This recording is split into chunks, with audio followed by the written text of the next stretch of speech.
Welcome, everybody, to the Inner Carnivore Podcast, episode 27, with my special guest, Olyveya, a.k.a. dubbed the Meatarina by Dr. Sean Baker. Before I get into it with Olyveya, whether you guys are streaming this on iTunes, Amazon Music, Spotify, iHeartRadio, or watching the full video on YouTube, if you could do a huge favor, smash that like button, leave a review for the show, comment, share this with your friends. It helps more than you guys know, and I appreciate it every single time that you guys do it. So getting in, how are you, Olyveya? I'm great. Thank you for having me on. I just noticed your shirt. I love that. I try to wear semi-inflammatory shirts every time I do one of these. The latest one, and so the reason I do it is in case something kind of goes crazy, people will see it because I also sell these. And my latest video, well, it's not my latest one, but I had a video I did on LDL that I was wearing my pronouns shirt. It says my pronouns are car/Nivore. And that one went absolutely crazy on Instagram. So that is why I wear them. I also like it because it inevitably will piss somebody off. It'll gain attention, so it works. Exactly. So I actually I've been following you for a little while on Twitter, and I think you're one of the more relatable stories when it comes to carnivore, because you kind of suffered through some stuff that most people don't associate with diet. They, continually fight through this battle, and they go to dermatologists and doctors and all of this stuff and have no help, don't get any progress, spend tens of thousands of dollars on products. And then there's somebody like you that gets through it with diet, and people are like, wait, what? And I've had a couple of people, hey, does this help? Because this is one of my big issues. And I realize I have not said anything about what it is, the things you have been able to overcome, because I want to, what's your backstory? I don't know, actually, other than some of the before and afters that you posted. Yeah, so I kind of have an all over the place backstory. One of the biggest things for me, the reason why I originally went carnivore was actually for weight loss. And I just had these horrible skin conditions anyways, but because I am a ballet dancer, the weight was more of the biggest issue for me. I thought if I could just lose this weight, I don't care if I have to cake on makeup on my face just to hide the skin issues. I just want to be thin, because it got to a point where, so it all started in around 2018. When I was 16 years old, I had some blood tests done, and the blood test came back with lymphocytes, which I believe are an overproduction of white blood cells, which would indicate that you have some chronic health condition. So your immune system is trying to fight whatever it is. That, and then I also had heavy metal poisoning, which was iron toxicity. And that I know was because it was all my fault. So I can't blame anyone or anything on that one, because we lived on a farm in the middle of nowhere and we had our own well water. We also had a bunch of different streams and little tiny waterfalls. So we'd walk through there all the time, and the water was so heavy in iron, it was like red. And I was the lazy one, and I would not use the water filter. So I was just drinking pure iron water. So that's what happened there. And that caused a bunch of different things. But the main contributing factors were I was dancing at the state ballet school in Uruguay in South America. And the whole school was just covered in mold. Black mold, red mold, any kind of mold existed in that school and was growing there. We would be sitting against the walls and we'd get off and the mold would be all over our backs. It was disgusting. So that's what started it all. And looking back, it was probably just CIR, so chronic inflammatory syndrome. And that caused me to become inflamed, which I just thought was, I was overweight. So then in 2018, I just asked my mom, well, what can I do to lose weight? And she said, well, why don't you try Atkins diet, which was what she knew from a while ago, which is very similar to keto. So then I went keto, and after watching a bunch of videos on YouTube, eventually I got recommended Sean Baker. And then I thought, why not just try carnivore? So I did that in I think it was beginning of 2019. But the problem at the time was we were traveling through Eastern Europe, and the quality of meat wasn't great. So I was eating a lot of processed meats. Plus I hadn't addressed any of the environmental toxins and all of that I did have.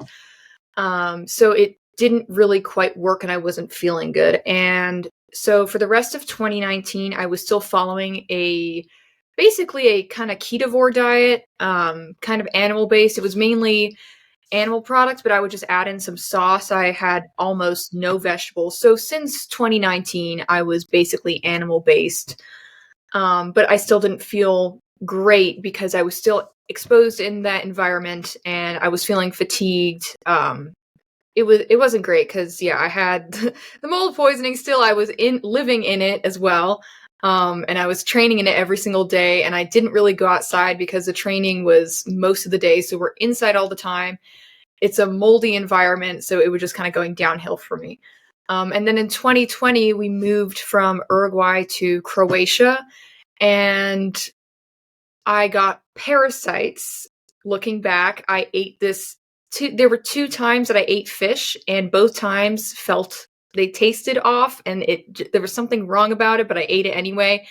And I'm not even kidding. The day after eating the second time the fish, my skin just broke out in what I thought was maybe just an allergic reaction to like a plant, because we had been hiking as well. And then I thought it's fine. It'll go away after a week or two. And then almost 2 years later, it was still there. And then finally, with the weight, I had joint pain as well. I was quite depressed. I was fatigued. I was barely getting through the ballet training. I was training more privately now and in a different style. So it was a bit more demanding. And I had to even stop high school because it was just too much on me. So with all of that, finally in January of 2022, I went and I auditioned for a ballet company and they wouldn't accept me because I was too big. I had enough and I thought, okay, I'm going to try something again. And that's when I was listening to a lot more like self-help videos on YouTube. So then eventually I got to Jordan Peterson and then Michaela Peterson. And that's what led me back to a strict carnivore. And I was doing it for a full-on 2 years until this January, which kind of mid-February, I've been adding in a couple other things. But yeah, that's kind of the background. And for anybody who hasn't seen, I would encourage to go take a look because your before and afters are crazy. And most of the time when people think diet, they think like drastic weight loss and all of that. But like the skin is insane. And I think a lot of people can relate to that because a lot of people have skin issues. And you don't think about it. I had a couple like psoriasis things, like not bad, like not anything that I went to the dermatologist for, but I had stuff that cleared up when I went carnivore that I was like, what? Like, that's like why? And then you start thinking about it and you're like, okay, like I can see some reasons why that would happen. So yeah, I think that's super interesting. And it brings to light like some of the inflammatory issues that you can have from your diet for sure. Yeah, sorry, you just came in a bit slow there. I don't know if that's on my end or your end. It could be either. That's okay. We'll just try to power through. Yeah. So I think one of the big things asking with you is, so take me back to the interview. What interview did you do recently that went kind of crazy? You went on a podcast. They did the natural versus the not natural. That was the one where you kind of like blew up and it kind of went crazy. How did that all come about? I think I might have cut out on you. Yeah. Yeah, I cut out for a moment there. No, that's okay. I was just asking about the podcast interview you did that kind of went viral between and it was like the natural girl versus the not natural girl. Like, how did that whole process come about? Yeah, so that was on the Whatever podcast, and I was starting to post a bit more about, because I didn't really live in the US until I just moved here last March, so it's been a full year now that I've been here. And the main difference that I noticed was just kind of the mannerisms and also just the way people present themselves, like how they get dressed and everything. It's very different in Eastern Europe more so, and I really missed that. People put in a lot of effort to just look very presentable and very nice, and also the way they spoke and everything. So I started to post a bit about that and do like a mini social experiment just in my own daily life on that. And I had tagged the Whatever podcast because someone made the exact point that I was trying to make on social media. So then they asked me if I wanted to come on their podcast. And then, I was sat down beside this one girl who was an OnlyFans model. And I had posted a couple clips of some points that I made, but then someone else had posted, I think the caption was something like, it's very jarring to see a natural face versus like Instagram or something. And yeah, that went pretty viral. Someone tagged me in that and I hadn't seen it until it was like at 1 million views already. And that was, yeah, wild. That one was one of the funniest ones. And I actually, mine didn't go viral at all, but I changed it. I know I tagged you in it, but I changed it and I was like carnivore versus vegan, which is funny because I didn't actually know she was an OnlyFans. Yeah. I didn't know anything about her. I just knew that like she looked like she put about 14 pounds of makeup on, and you were sitting here and there was a very contrasting difference, which I think was rather hilarious with it. Yeah, it goes to say something about like modern, well, how people think they need to be or look a certain way now in the modern age, which is kind of sad because she was very beautiful. I was trying to find photos or videos of her on her social media, and she had some really old ones on her TikTok, and she doesn't need any of that. She looked very pretty without it, but anyway. Society, right? So what is your like skincare routine now? Like now that you've cleared up all of these issues, like, I mean, it's completely night and day difference. And I keep saying it because it's so drastic. What is a typical skincare routine now for you? Cut again. Yeah. Sorry. No, it's just, what's a typical skincare routine for you now? Oh, yeah. Typical skincare routine. Before, so I'll just give a bit of context with the before and after. I used to spend probably like $80 a month in my full-on skincare routine, and now I spend probably 20 for 3 months, maybe less. Because before it was a full-on ritual of like 10 different items per I guess washing in the morning. I would use like face wash and then a cleanser and then a mask, and then I would have a tonic and then a cream and then another cream, and then you'd have the sunscreen on top of that. It was like a ridiculous, insane amount of stuff, which is kind of typical for everyone nowadays. And now I just use water, beef tallow, and that's it. And then if I'm wearing makeup, like if I'm performing or just wearing daily makeup, I'll wash it off. Either you can kind of use the same exact tallow balm, you just kind of like rub it between your hands and it washes off the makeup. Or if you need something more intense, you can actually use milk. And I was researching, trying to find something that would remove makeup naturally, and milk actually does that. The milk proteins can somehow break it down and wash it off your face.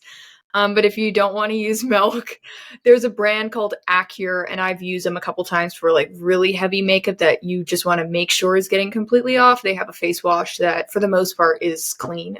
So that's it. Just water, beef tallow, and sometimes that face wash. What kind of reactions do you get when you tell people that? Because like you're a ballerina, like 95% of what you do is like show, right? So how do people react when you're like, yeah, I just put a bunch of beef fat on my face?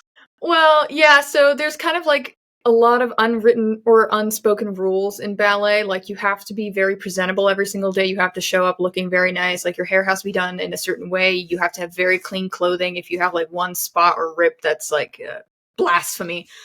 So every single day we do put on makeup and look presentable.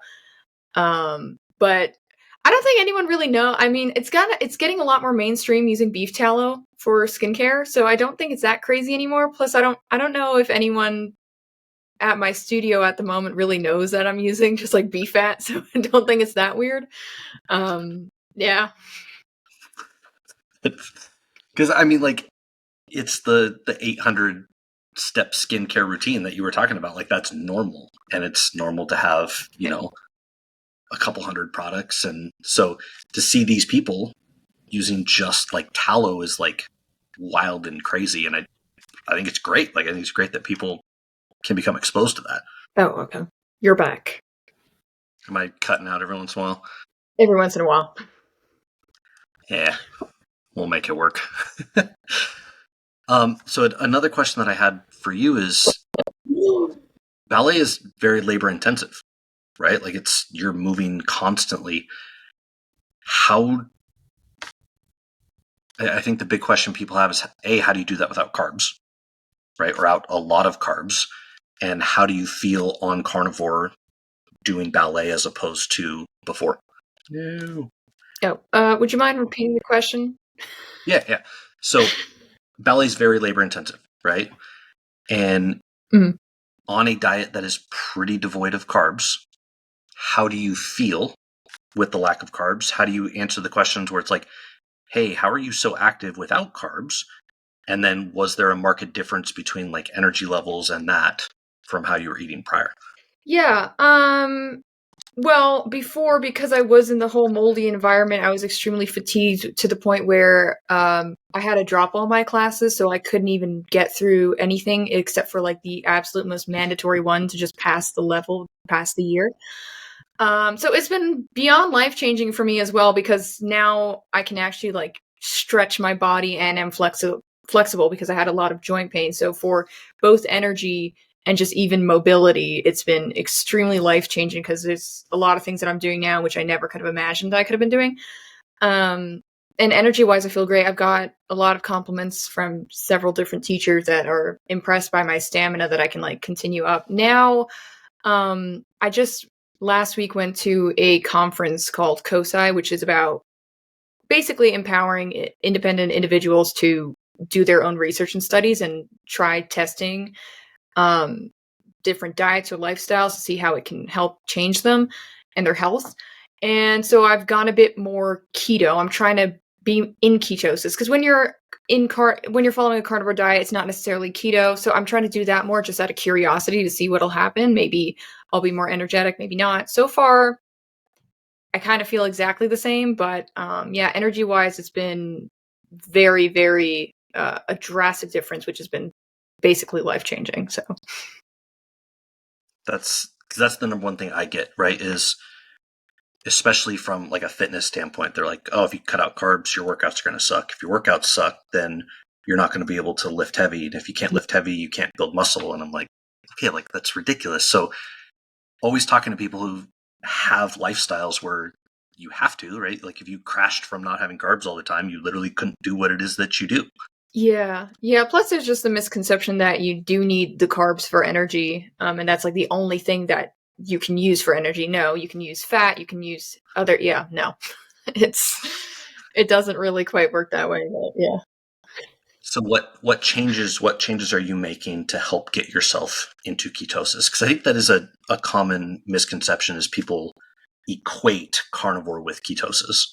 Yeah, so by consuming a lot of protein, if the ratios are very similar, protein to fat, you can knock yourself out of ketosis. So I'm reducing my protein intake and upping my fat intake, and I'm doing that. So I'm consuming a couple non-carnivore things.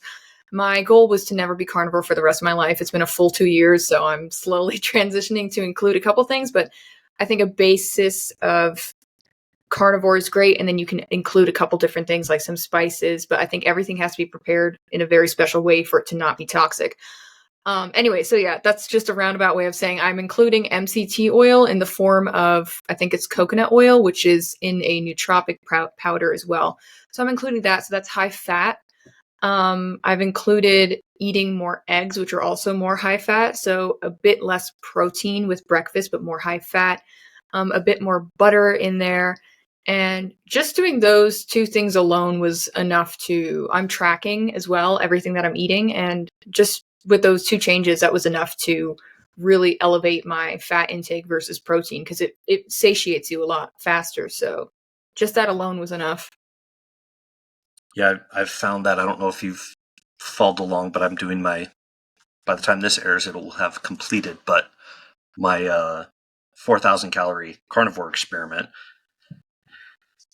And yeah, it's super satiating. Like, especially eggs and butter. Like, people will tell you, you got to eat protein, you got to eat fiber to be satiated. And I'm telling you, I have never felt more satiated than when I'm eating higher fat and eggs, especially. Yeah, the whole fiber thing, it fills you because you feel like bloated because it's just space that was it's not actually nourishing. But yeah, you don't need that to be to be satiated. Yeah, it's like a mechanical, like I'm going to mechanically expand my stomach in order to trigger hormones to trick myself into thinking that I'm full. It makes no sense. Exactly, yeah. So one of the questions, and it's actually interesting that you brought up mold, because I saw a recent clip with Mikhail Peterson, who's somebody I've brought up a lot, in the fact that she has used carnivore and now lion diet to help a bunch of her conditions. How did you discover the mold thing? Like, how did you discover that mold was causing such an issue with you? Yeah, so we did a bunch of different tests, a lot more. So this is where it gets a bit difficult for me for someone who's very needs the science to prove something. They could kind of discredit anything that I'm going to say, but that's totally fine. So we used a lot of at-home testing and a lot of alternative practitioners. So I did some blood tests, some urine tests, some saliva tests, and that came back with like environmental toxins. And then also just looking back at photos, um, I was trying to figure out what was really happening to my health, and I just went back through like a timeline of where I've been and what I've been exposed to and like certain events in my life. Like when I started to feel some symptom, what happened right before that. And that led back to being in the ballet school. And then I would look back at photos and it's completely covered in mold. And I still have friends that go there. And throughout the years, a lot of them have developed health conditions and they'll think it's something. And then I'll think, well, actually, those are symptoms of mold toxicity. So kind of just doing that. And then also through these tests, it was showing up with different things like compromised immune system, inflammation. So then that led me to think that, yes, it was most definitely mold. I did come back with the heavy metal poisoning from the blood test. So that was that. And then I just kind of went online and searched how can I detox from these things. And then with the help of my mom, some alternative practitioners, but more so ourselves because they weren't really helpful. We tried a bunch of different alternative approaches and they didn't quite work. So then I just had to go and do the research myself and detox myself. So taking a bunch of different binders, using a bunch of different protocols. Last year I was using a red light bed a lot and that helped a lot as well. That's kind of how I addressed everything and learned about it. It's something that I honestly don't know if I'd ever knew that was an issue, like mold toxicity. I mean, obviously, like, you knew mold was not good, but the effects that it can have on you.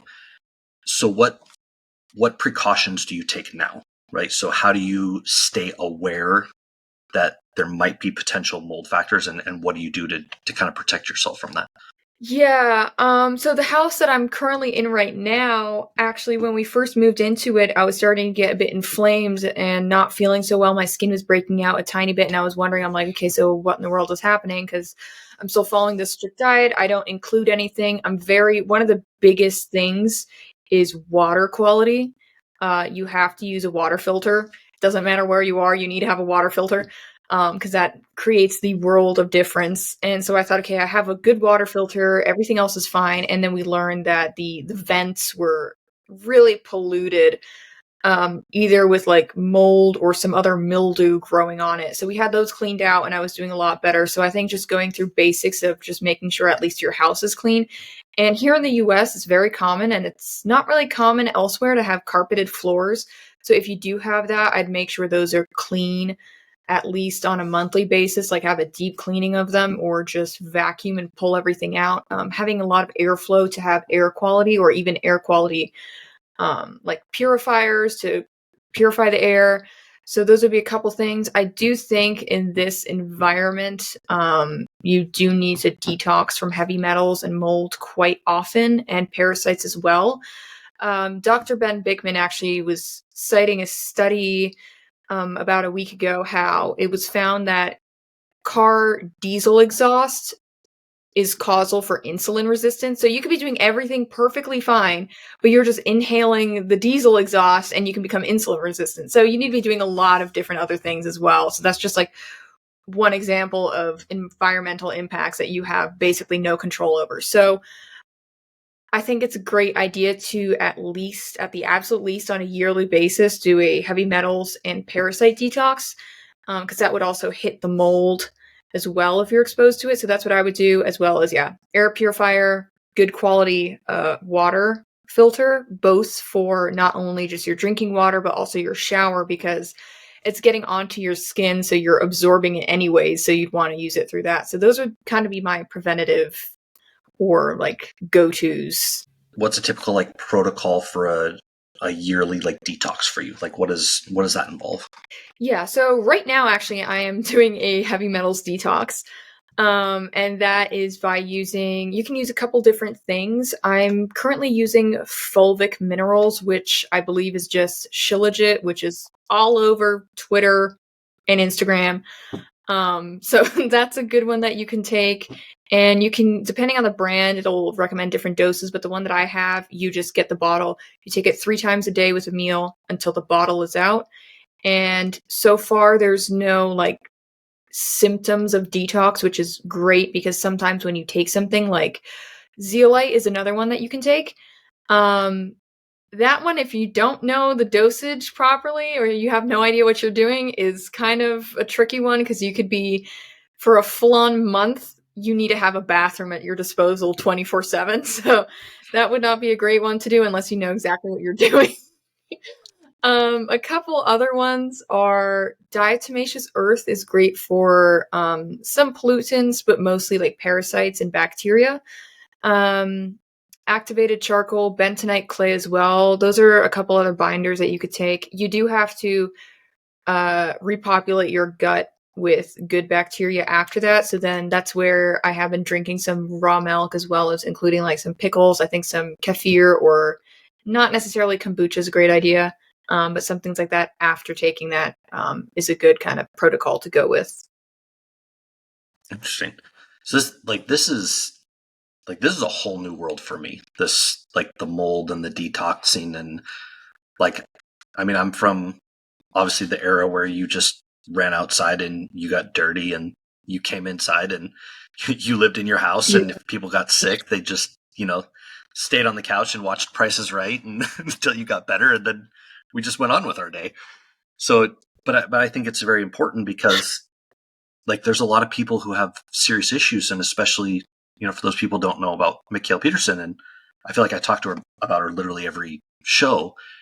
The clip I said is she's like, I think it all came down to mold exposure. And I was having a lot of inflammatory and autoimmune issues because of that mold exposure. And once I got that out of my life, basically, I was able to start healing. Yeah, I think, like you said, you're from the era of you just go outside and get dirty. I think that was like the normal thing. But now I think it's just also, we have a lot more toxins and pollutants in the air. And if you're living in a city as well, most people live in the city, so it's a lot worse. So there's just a lot more potential to be exposed to that. As well as the quality of construction is not great at all. So it's more prone to growing mold on it and any form of mildew or attracting something that you wouldn't want, some toxin that you wouldn't want. So unfortunately, I don't think you could just like go outside and play in the dirt unless you're in some really clean environment anymore. So I think that's kind of the like unknown thing anymore, is that you can't just go out and do that and expect like nothing. There could be something out of that you do get, which could be potentially life-changing. Yeah. Have you noticed any, you've moved around quite a bit. Have you noticed anything to do with like climate? So Mikhail has actually moved down to Arizona. I believe she's in Scottsdale now. For that reason, the warmer, drier climate to help with mold exposure. Have you noticed anything as you've gone from different climates? Get you back. Right. Okay. You're back. Yeah. Just have you noticed any changes environmentally as you've changed climates? So like Mikhail Peterson moved to Scottsdale, Arizona, to get in a drier, warmer environment to help that process. Have you noticed that at all? I would say definitely yes. Uruguay was a very humid environment, so I think because of that, you had a lot more mold. Like, it was a common problem because we were building a house, so we had builders tell us all the time, like, you'd knock down a wall and the wall was completely just, mold was basically half of the wall. So I think that made a huge difference just moving out of that humid environment to Croatia, and then eventually we were in Serbia for a bit. So that already helped. But because I hadn't detoxed, it didn't truly help. And then moving to the US, moving to Texas actually was great because there was a lot of sun, so I was getting a lot more sun exposure, which I did need because I was kind of deprived of that for a long time being inside with the ballet training. So I think it does play a huge role, especially if you're inside all the time, you are vitamin D deficient and you are sick. Red light therapy is a great detox protocol. So if you do need that form of therapy, being in a sunnier, drier climate, because essentially the red bed or the red light therapy is kind of the same as just being in the sun for a very long amount of time, it would make a huge difference. So yes, it has played a pretty big role. Gotcha. Shifting a little bit, how did the nickname Meatarina from Sean Baker come about? Internet on my end. Could you repeat that again? Yeah. How did the nickname Meatarina come about from Sean Baker? Oh, that's a good question. I met Sean Baker at KetoCon, which was very cool. I met him there. I met Dr. Ken Berry as well. And also, funnily enough, the Liver Queen. But I met them there, so they kind of knew me, and I think both of them were following me on Twitter or X. So I was just posting like photos of meat and what I was eating and doing, and then also ballet. So I think I had posted something saying like I could never do this without the carnivore diet, and I think Sean Baker just retweeted it saying Meatarina, and I think that's where it came from. And then someone offered to design a shirt and everything for me, so now I have that. But yeah. So I actually like your name is a little intimidating until somebody told me. Like I was like, I don't know, the Meatarina chick, and somebody's like Olyveya, and I was like, wait, that's how you pronounce it? I was like, oh, that's not that hard. But I definitely referred to you as the Meatarina for a very long time. Okay, I didn't know it like caught on that much, but okay, yeah, that works. But speaking of, where are you currently at with Ballerina, and what's the future in Ballerina for you? Yeah, so I'm kind of actually retiring. I'm performing one last time in about roughly 3 weeks on April 13th, so I'm not sure when this will be out, but on April 13th, I'll be dancing Odette in Swan Lake, so hopefully I can go out with a blast. And that's mainly because my training is very different from the style of ballet that's offered in the US and that's done in the US. So I'm trained in like purely classical Russian, which is like from Soviet era Russia. It's very strict, it's very classical. There's no kind of modern to it at all in any capacity. And here in the US, it's called like American style, which is called Balanchine. And it's very different. And I don't enjoy doing it. And when I've tried doing it or taking classes, it just doesn't sit well with me. So I'm not really enjoying performing in that style anymore. So now I'm kind of retiring. I will probably continue and do more so teaching or coaching. But I'm heading more so in the health space because that's made such a big impact on my life that I would like to kind of give back in that way. So yeah, that's kind of what's happening with ballet. Okay. What avenue of health are you looking at? Yeah, so right now I do work with a company that's called Senza. It's kind of like my Fitness Pal where you can track stuff. And we're going to be starting to work more so with contributing to the resources, at least like the scientific resources that you can find to support the efficacy of a ketogenic diet as a therapy, because it's been proven effective for so many different neurological disorders, diabetes, even heart disease, but a lot of people still are skeptical, especially doctors. They don't want to prescribe it. So we want to get more so into helping to have the evidence to back it. So I'm really happy about that, which is also a bit of a motivation as to why I wanted to go more keto carnivore. That's awesome. That's super cool. And I think that illustrates a really good point that you don't have to do carnivore forever. Like, and even Sean Baker's come out there and said it. He's like, carnivore is, some people it's 6 months, some people it's a year, some people it's 10 years, but it's an elimination diet to help you like reset. and then figure out what foods you can add back in that help you.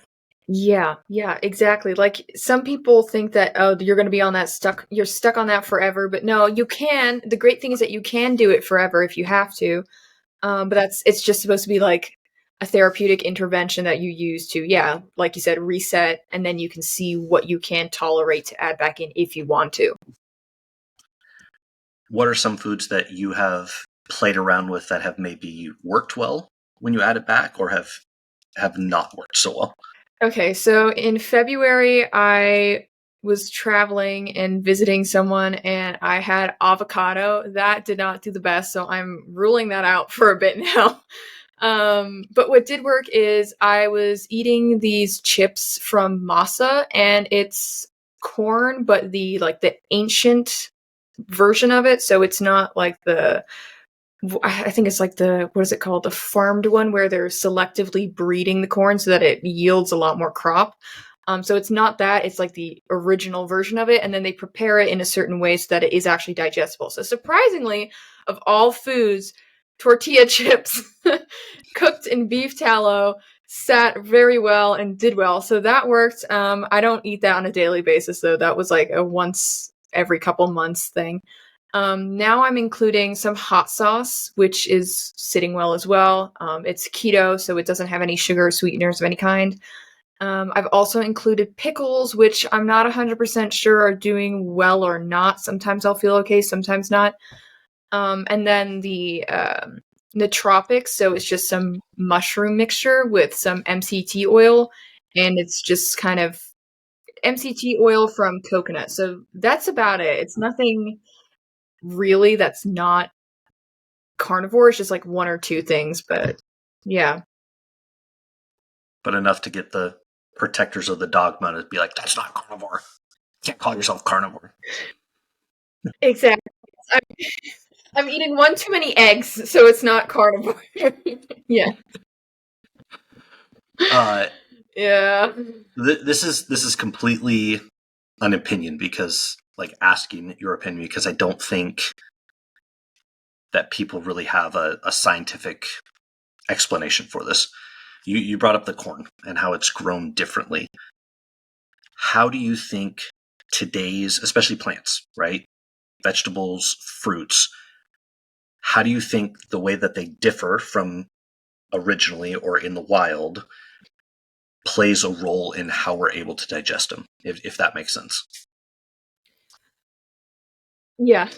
Well, I think not only plants, but also just unfortunately animal products. Like even if you're still sourcing grass-fed, grass-finished, organic, not even pasture-raised, but like wild grass raised, there's still so many pollutants that I think you would still need a supplement with like a vitamin D3 or something, or B12. Like it would be very useful to have someone testing how much minerals and nutrients is actually in all the foods. But to go back to your question of vegetables, I think it definitely plays a role in how we can actually digest them. I think it was a lot more fiber in the original plants. It's just like this fibery thing, whereas now it's got a lot more sugars in it, so it's a lot, I guess, a lot more water. I never bothered to really look into it, other than if you look at like an original apple, it's this tiny little thing that's mostly fiber and you can't really eat it, and it's like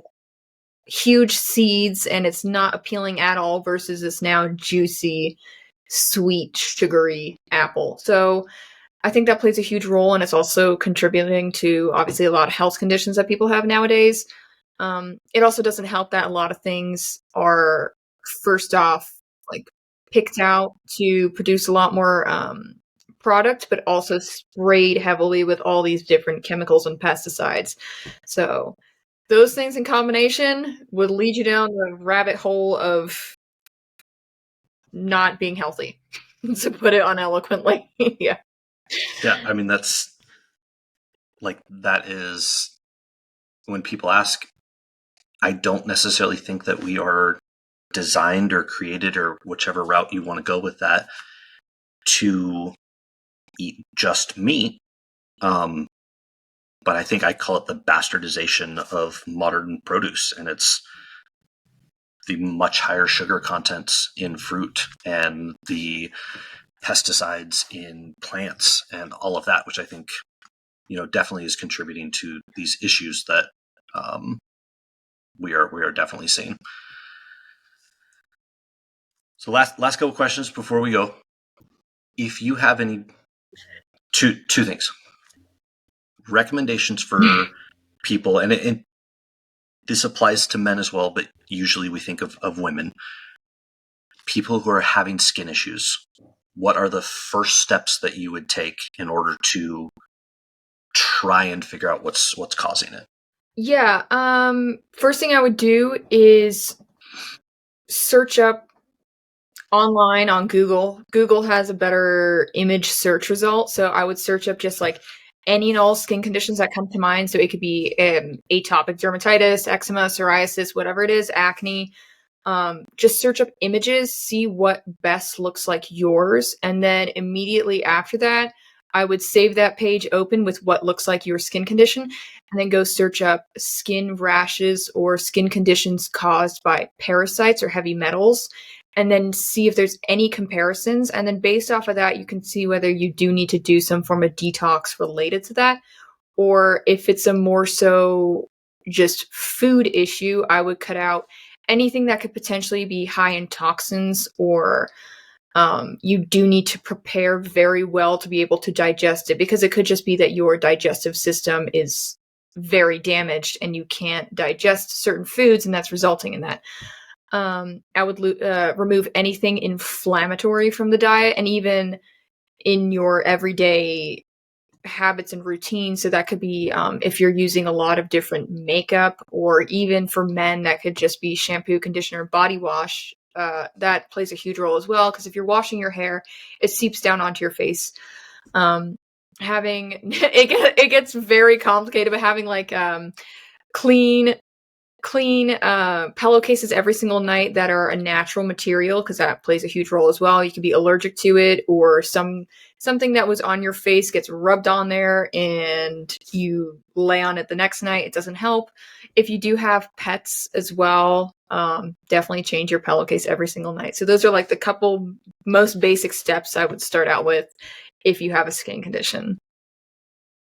I think that's awesome, because I've gotten that multiple times of, hey, I have acne. Like, and I've tagged you in a couple of them where they're like, hey, I have like these acne issues. Could this help?